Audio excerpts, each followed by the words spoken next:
বন্ধুরা আজকে আমি রান্না করছি হচ্ছে চালমগজ চিকেন। আর চালমগজ চিকেন আজকে একটু অন্যভাবে করছি। আসল চালমগজ চিকেনটা তোমাদের আর একদিন দেখাবো। আর এই চিকেনটাকে আমি ভালো করে একটুখানি সবের পরিমাণে কম, জিরে গুঁড়ো, লঙ্কা গুঁড়ো, যেগুলো রুটিন মশলা সেগুলো দিয়ে ম্যারিনেট করে রেখেছি। তবে এতে দই পড়েনি, দইটা পড়লে খুব ভালো হতো। দইটা আজকে আমার ঘরে নেই। আর এখানে পেঁয়াজ, 3টে মাঝারি সাইজের পেঁয়াজ আমি ভাজা বসিয়েছি কুচিয়ে।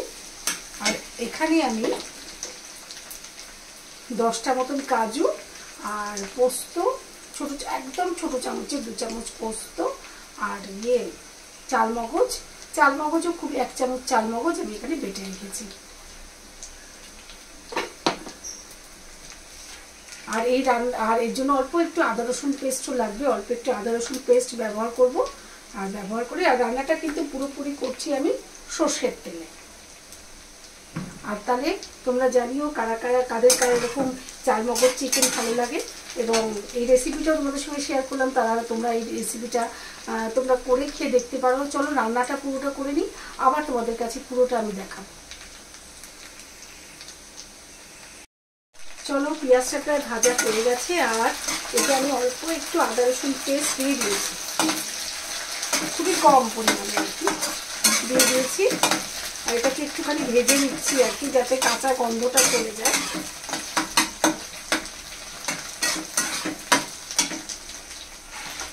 এবারে চিকেনটা দিয়ে দেবো এর মধ্যে। চিকেনটা একটু ভালো করে কষে নেবো এটা দিয়ে।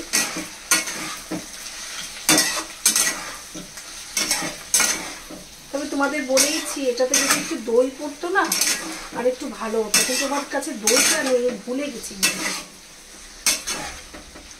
এখন দইয়ের সাবস্টিটিউট ভিনিগার আছে, সেটাও দিতে পারি, দেখি।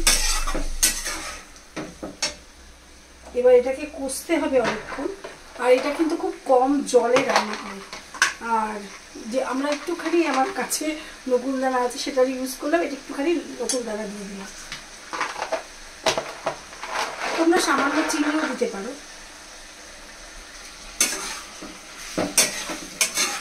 তবে এটার বিশেষত্ব হচ্ছে যতক্ষণ তুমি ম্যারিনেট করে রাখতে পারবে ততক্ষণ এটা ভালো হবে। এটা সমস্ত মশলা পরিমাণে কম, আর দই দিয়ে একটু ম্যারিনেট করে রাখতে হয়। যদি তুমি একটু ম্যারিনেট করে রাখতে পারো তাহলে খুব ভালো হয়।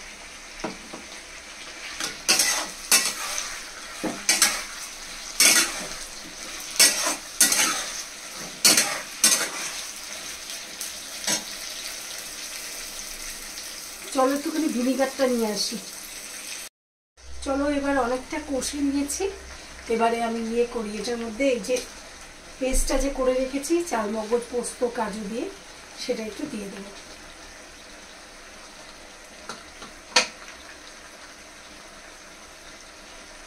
গ্যাসটাকে স্টিম করে নিতে হবে, কারণ চালমগজ প্রচণ্ডভাবে লেগে যায়।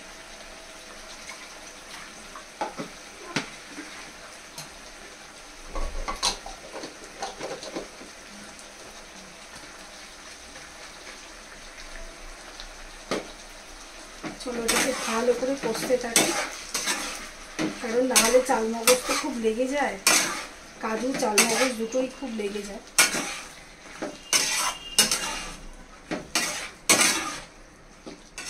একটুখানি দিয়েছি, আমি কোনোদিন ভিনেগার দিয়ে করিনি, টক দই দিয়েই করি সাধারণত।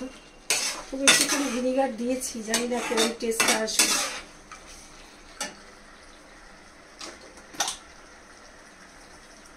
চলো, একটু সেদ্ধ করার জন্য জল করে এটাকে ধুয়েই আর কি, কন্টেনার ধোয়া জলটাই দিলাম।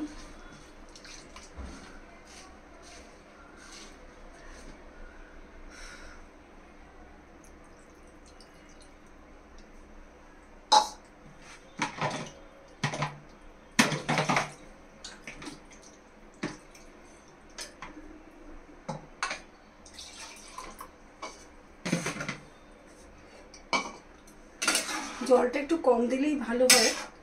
আমি চিকেনটা তো আগে থেকে সেদ্ধ করিনি, এই জন্য চিকেনটা সেদ্ধ হওয়ার জন্য যতটা জলের দরকার দিলাম। এবারে ভালো করে এটাকে ঢেকে দেবো। ঢেকে জলটাকে যতটা পারবো মানে মারিয়ে নিতে হবে। এটা একদম গ্রেভি মানে একদম মাখা মাখা হবে। আর এটা রুটি, পরোটা, ফ্রাইড রাইস সবার সাথে খেতে ভালো লাগে। চলো এবারে এটাকে চাপা দিয়ে দিই, চাপা দিয়ে এটাকে কিছুক্ষণ হতে সময় দিতে হবে, আর হয়ে গেলে তোমাদের দেখাচ্ছি। দেখো বন্ধুরা, আমার চালমগজ পোস্ত চিকেন আর কি রেডি। এবারে খেতে বসবো, খেয়ে তোমাদের বলবো টেস্টটা কেমন।